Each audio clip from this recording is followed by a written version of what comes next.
afternoon, and welcome to this edition of the Legends of the PBA. It's episode 2 for Monday, September 11th, 2023. And I am your gracious host and moderator today, Jason DeCanio. Hoping that you've had a fantastic weekend. Last week, we looked at all of the good stuff about the history of the PBA, and we talked a lot about the Bowling Hall of Fame. And this week, we're going to be looking at two interesting topics of interest that will spark your fancy. First is the legendary bowler who has been around for a long time, and I think he's still alive to this day, but we're going to take a look at his life and his legacy. It's Don Carter, and Don Carter was one of the pioneers of bowling. He started out a long time ago, and unfortunately, we lost him back in 2012. So we're going to look at his great career and talk about all the things he accomplished over the course of the time he was alive and talk about his legacy always and keeping the tradition alive as well. And then something I thought might interest you later on in the program, the evolution of the bowling ball. You know, what's the PBA without the bowling ball? We're going to look at how we have come so far from when bowling balls were made of wood or stone, like the Flintstones with Barney and Fred rolling rocks down the lanes. The evolution of the bowling ball is coming up later on in the program. So with that in mind, let's go ahead and start off this great show with Don Carter. Let's look at him right now. He is a right-handed American professional bowler, born in St. Louis, Missouri, and he learned the game while working a childhood job as a pin setter and went on to become one of the legends of 10-pin bowling and a founding member of the Professional Bowlers Association, the PBA, in 1958. He was 6-time Bowler of the Year, a 10-time All-American, and became known simply as Mr. Bowling. Carter and fellow St. Louis native Dick Weber are widely regarded as professional bowling's first superstars, and he was voted the greatest bowler of all time in a 1970 Bowling Magazine poll and ranked number 1 among 20th century bowlers by Bowler's Journal in 1999. At the vanguard of celebrity endorsement, he capitalized on his fame during televised bowling's most popular period to become the first athlete of any kind to earn $1 million in a single endorsement deal for Ebonite International. Prior to the PBA being formed, Carter was known as a dominant bowler in major tournaments of the 1950s, as well as in team play.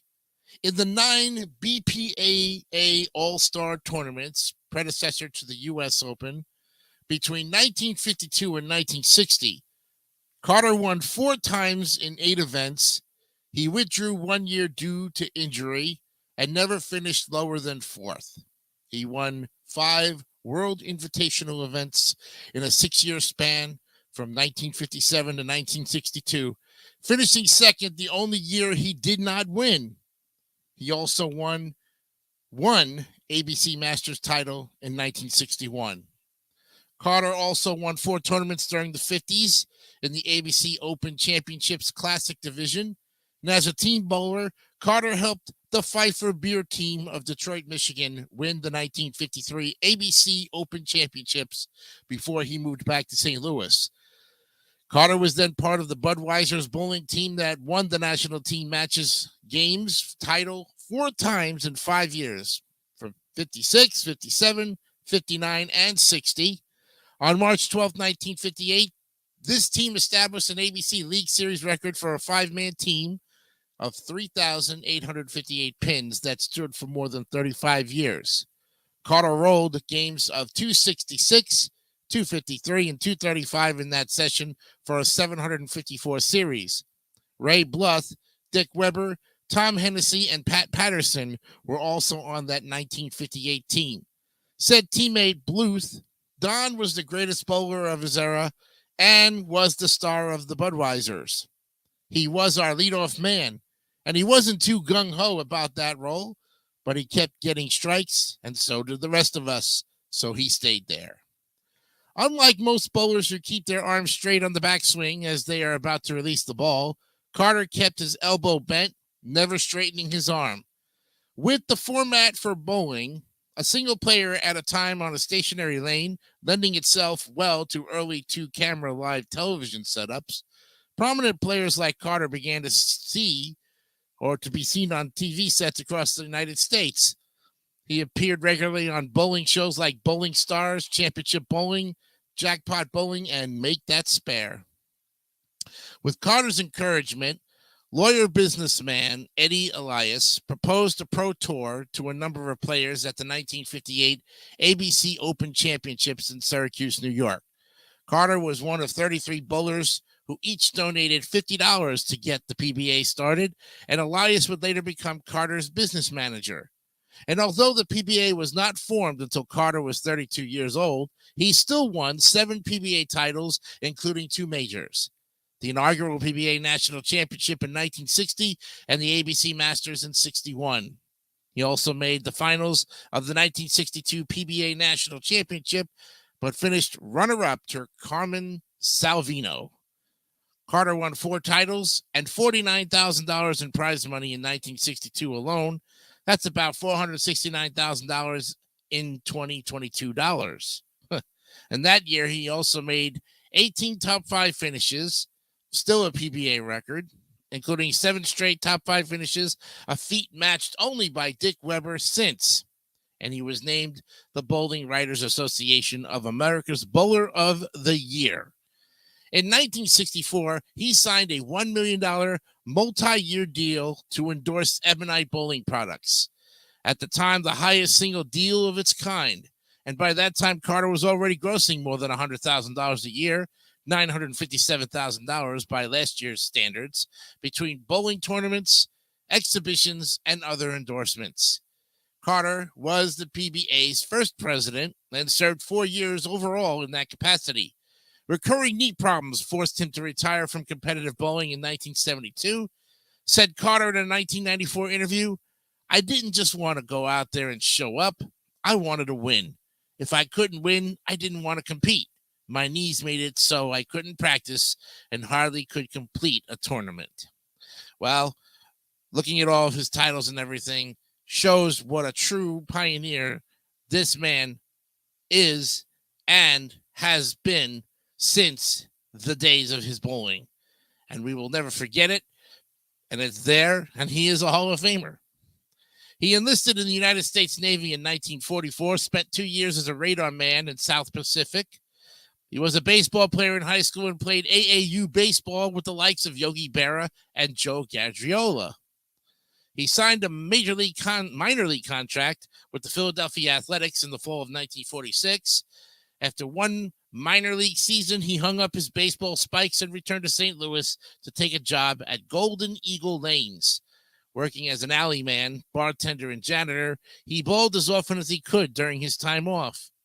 In 1951, he was invited to bowl for the Pfeiffer Beer team in Detroit, where his bowling career reached high momentum. Carter married professional bowler Laverne Haverly in 1953. The two divorced in 1964, but his second marriage to Pat Hardwick in 1966 ended in a 1972 divorce. Then in 1973, he married professional bowler Paula Sperber, who had won the 1971 U.S. Women's Open and had an outstanding pro bowling career. Carter's first and third wives, Harv Haverly and Sperber, are both in the WIBC, now the USB, the United States Bowling Congress Hall of Fame. And Don remained married to Paula until his death in 2012. For a few seasons, the PBA held a mixed doubles tournament called the Don and Paula Carter Mixed Doubles Championship. Beginning in 1978, Carter appeared in selected TV commercials for Miller Lite Beer, which had begun using athletes and celebrities in its ad campaigns a few years prior. Unfortunately, Carter died on January 5th, 2012, from complications of both emphysema and pneumonia. He was 85, and his first wife, Laverne, would die only 2 months later. So with all those milestones and recognitions, these were the firsts for this bowler. And when it looks like you look at it and you say to yourself, these things can never be broken. Maybe they can, and maybe they can't. Whatever the case may be, Don Carter goes down as one of the pioneers of bowling's greatest legends of the PBA. We'll be back with more of the legends of the PBA right after this. Fire!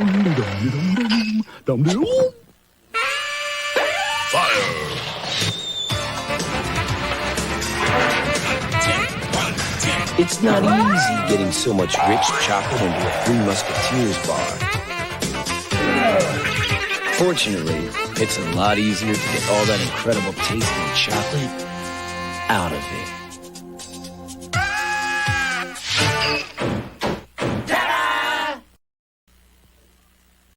Come on along, I'll take you to the lullaby of Broadway. Hickory and Ballyhoo, the lullaby of Broadway. and in the center of it all Is the Milford Plaza. Stay at the Milford Plaza Hotel with cocktail, dinner, and breakfast for $49.50 per person. Discover why we are the lullaby of Broadway. The Milford Plaza is the lullaby of all Broadway. MTA interviews, 30-second mix, take one. Take the train. Why have over 1 million people taken the JFK Express? Because it's faster than taking a taxi. Because it's very fast, clean, and safe. And that's the only way to fly.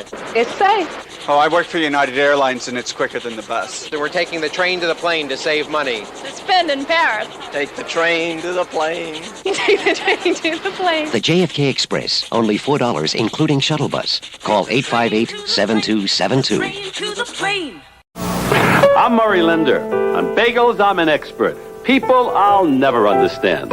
I tell them a delicious Linder's bagel has more complex carbohydrates than a lot of cereals people call healthy. 20% more. Well, who wouldn't take a toasty, chewy Linder's bagel over what's in a cereal bowl? But some people still think bowl healthy. Look, if you still think good stuff has to come in a bowl, here you go. Linder's Bagels. Who knew they were this good?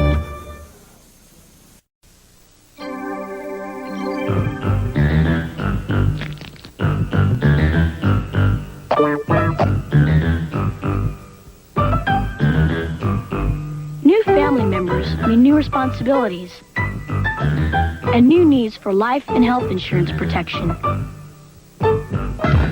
Why not drop in on your MetLife representative to help you figure out what's right for you and your family? Get Met. It pays. Benny, the chicken. Throw him the chicken! The chicken, Benny! Please, Benny! The chicken! Throw him the chicken! But it's Roy Rogers chicken. It's chicken month at Roy's. And now get a 2-piece dinner, medium fries, a 15-ounce drink, just $2.99.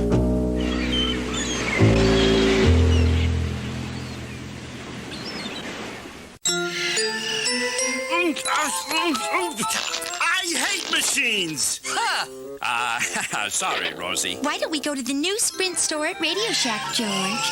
They have Sprint's easy-to-use products. And the know-how of Radio Shack. They even showed Astro how to use his mobile phone. They could even help you, Mr. J. Astro has a mobile phone? Hello, Rhonda. The new Sprint store at Radio Shack. You've got questions, we've got answers.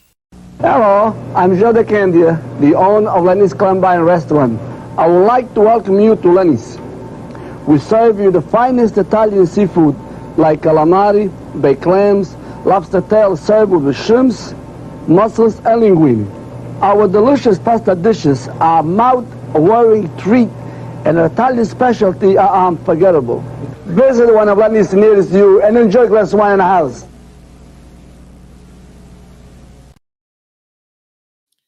Welcome back to the Legends of the PBA. I'm Jason DeCanio, and it's episode 2 here on this September 11th, 2023.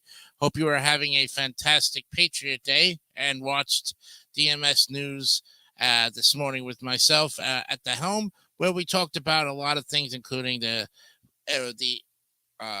building of the Twin Towers. Something I don't think that they would have ever talked about on a tragic day like today, but there is a bright side to the end of the tunnel as well. We have some comments here that we're going to be looking at. Let's see. Rami says Don Carter. Yep. In the early 50s and early 60s, he was the man. And 40 years. Yeah, that's exactly right. He set the tone for the next 40 years of bowling here, Rami. You got to remember that everything that he did in the 50s and 60s now kind of carries over to what they're doing today. Of course, it's like comparing apples and oranges, but 40 years, remember, he died at the age of 85, so he was in the business quite some time, came back and, worked as that pin setter in his younger days, then went to go in the service, then came back probably, in his 30s and 40s and bowled since up until the time of his death in 2012.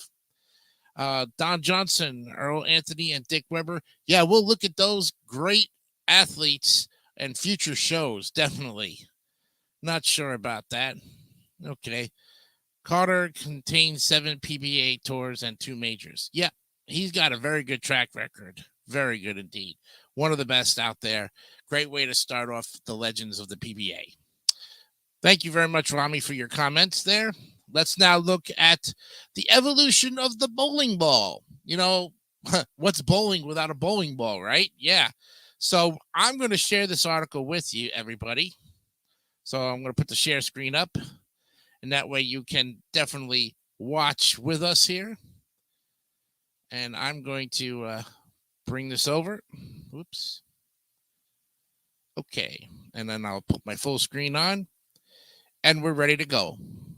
Now, this article is from the bowlersmart.com, the evolution of a modern-day bowling ball. And as you know, bowling balls, and if you didn't know, they have been around for over 5,000 years and have came in many shapes, sizes, weights, and materials. Look at this old bowling ball from the days. My goodness. Well, as you know, bowling is a timeless classic. Has been around since the dawn of time, when people started becoming competitive and had a desire to knock things down with a ball. It was invented in ancient Egypt over 5,000 years ago as a method for pharaohs to pass the time. Bowling balls used in 10-pin bowling usually have 3-finger holes today, but in the early stages of the game, 1-finger hole and a thumb was all that was used. Bowling balls utilized in 5 pins, candle pin bowling, duck pin bowling, and kegel are small enough to be held in the palm of your hand. There's also another kind of bowling called lawn bowling or bocce ball, but that's for another sport, and that's for another time. So this article will discuss how they evolved over time. A ball's design, weight distribution, surface texture, and other factors all impact its evolution, and they all collaborate to ensure that you get the best possible performance on the lanes. Let's look at each element in detail. So in ancient times, ball makers used whatever was readily available to construct rustic bowling balls.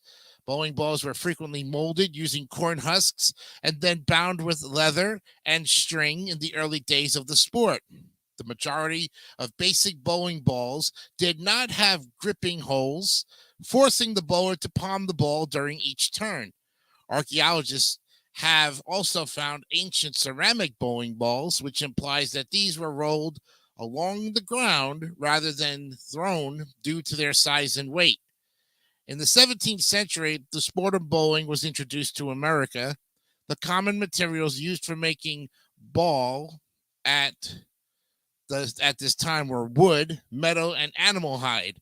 And balls made from wood were fairly popular among bowlers. As with most innovations, the demand for a superior ball led to better technology. The bowlers of the day discovered that lignum vitae, hardwood, was an excellent material for bowling balls. In addition to larger regulation balls, smaller bowling balls, 4 to 8 plus inches, were utilized. A patent was filed in 1894 demonstrating how bowling balls included a thumb hole and just a single finger hole. For decades, Bowling balls were made of wood until the Evertrue, the world's first rubber ball that was developed in 1905. In 1914, the Brunswick Corporation announced that its Mineral Light bowling ball was composed of a secret rubber compound. Well, over the years, many companies would try different formulations of rubber materials.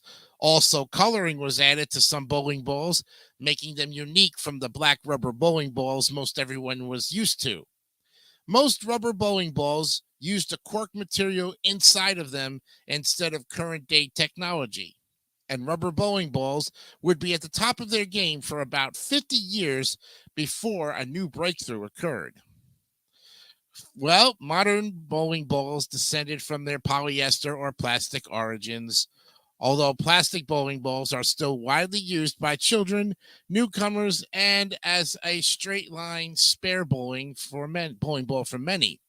However, after the plastic bowling ball was adopted by the Professional Bowlers Association in the 1970s as the preferred ball for bowlers on tour, trouble arose with regard to its reactivity to lane conditions. Because there was not enough friction produced by these balls in comparison to a current bowling lane, serious bowlers complained about their tendency to skid down the lane and lack of back-end action snapping into the pin pocket. There needed to be a suitable coefficient of friction for the ball to react appropriately. So to counteract this, some top bowlers experimented with compounds that would soften the ball's surface. Methyl ethyl ketone, acetone, and other derivative chemicals were among the substances tested. The usage of chemicals to soak bowling balls resulted in serious health concerns. The PBA and American Bowling Congress eventually set standards for the softness of a bowling ball, ending the short-lived soaker era. Then in 1980, urethane bowling balls were introduced to the market. This new breakthrough enabled the ball to create more friction than ever seen before and increase entry angles into the pocket. New core ideas were introduced, and this technology would lay the foundation for modern-day bowling balls. The AMF Angle was the first three-piece urethane bowling ball. The Fa-Ball Hammer was the first two-piece urethane bowling ball. And in 1981, Ebonite began producing the first urethane cover stock bowling balls for AMF and sold the rights to them. At that time, Ebonite produced AMF, and Ebonite was unconvinced that bowlers would pay the $80 price for this novel technology. That ball became known as the AMF Angle, and this one cover stock modification allowed the ball to have a stronger grip on urethane-based natural wood lane surfaces, which altered the bowling game dramatically. Now, until the early 1990s, urethane was the ball of choice. The Excalibur, a reactive Retson ball manufactured by New Line in 1991, is credited with revolutionizing the game. They used the base urethane cover and added chemicals that would open the pores of the urethane and allow the bowling ball to absorb oil at a faster rate. Now, this ball created grip and unheard of performance. Steve Cooper was the company's president and owner, but in the early days, production suffered, allowing companies like Storm, Brunswick, and Columbia to enter the reactive market by the following summer. The bowling ball wars started here to see who could create the most advanced reactive Retson balls with the best weight blocks. The new reactive urethane cover stock, often known as Retson, was utilized with innovative core designs to revolutionize the game. The American Bowling Congress stated the number of perfect games increased by nearly 20% from 14,889 in 1991 to 92 to 17,654 from the 92-93 season. Light bulb, spherical, and elliptical are examples of core forms, and the interior of the ball is filled with little counterweights that may be inserted separately to vary the center's weight distribution. color or weight blocks may be added to the main core, or inner cores may be weighted separately to alter the center's weight distribution. The use of computerized design software to create frequent modifications to the core design has been standard practice for bowling ball producers since about 1993. Even for one model of ball, different core designs may be used for various ball weights, one for 12 and 13-pound balls, another for 14, 15, and 16-pound balls. And a company could release a great ball and keep the market for 2 years back in the day. Nowadays, goods are launched so rapidly and technology evolves at such a rapid rate that you must have fresh designs on hands at all times. And the United States Bowling Congress created a bowling ball specs. They would put regulations on bowling ball specifications. USBC specifications include maximums for weight, 16 pounds, the diameter, 8.5 inches to 8.595 inches, surface hardness, surface roughness, hole drilling limitations, side weight, plug limitations, exterior markings, radius of gyration, RG differential, and coefficient of friction. So there you have it, friends. And here are some thoughts on the evolution of a modern-day bowling ball. Great article about the evolution. I set pins in the 50s and started league bowling in 65, so I've seen the evolution firsthand. I purchased my first $100 ball when the AMF angle came out. I'm 81 years old and still bowling in 3 leagues. Thank you to the Lord. Wow.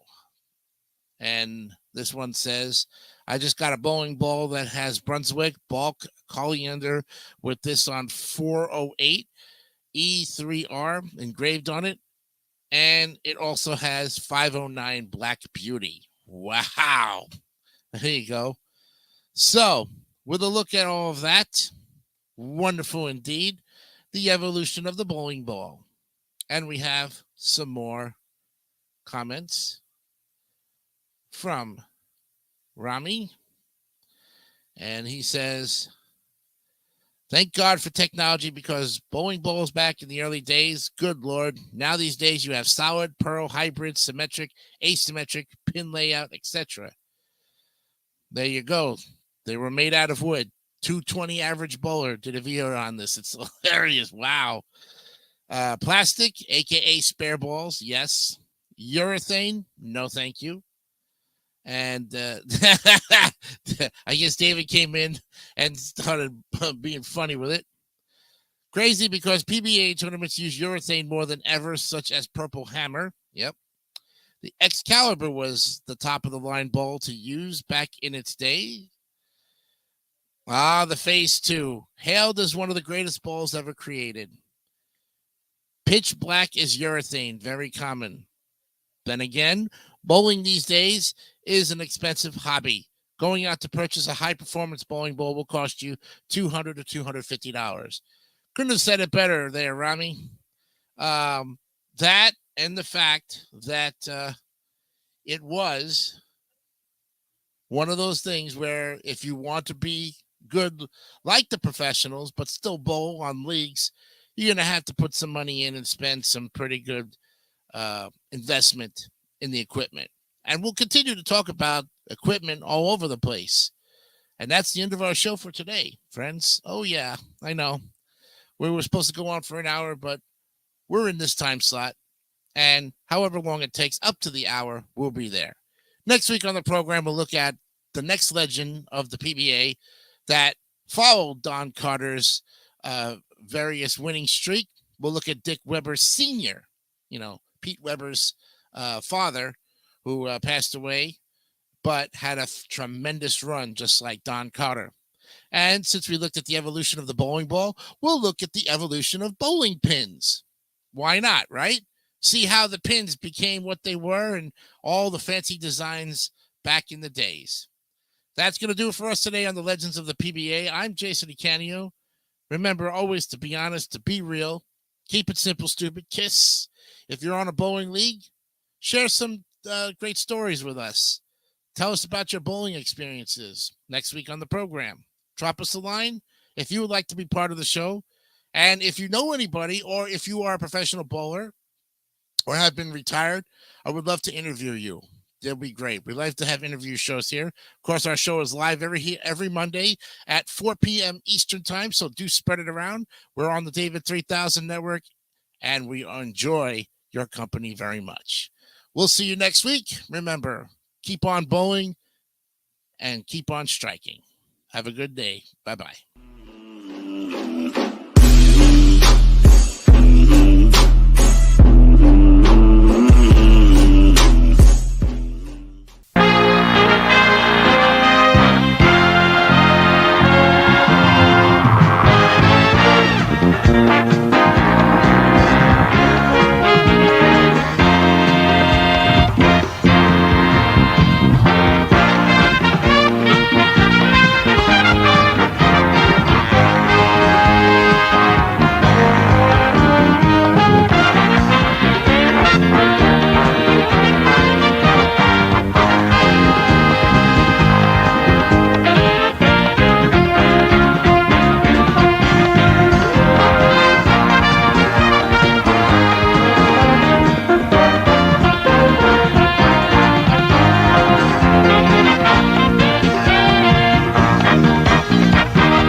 Don't forget to subscribe to the David 3000 Network for great more content like this one.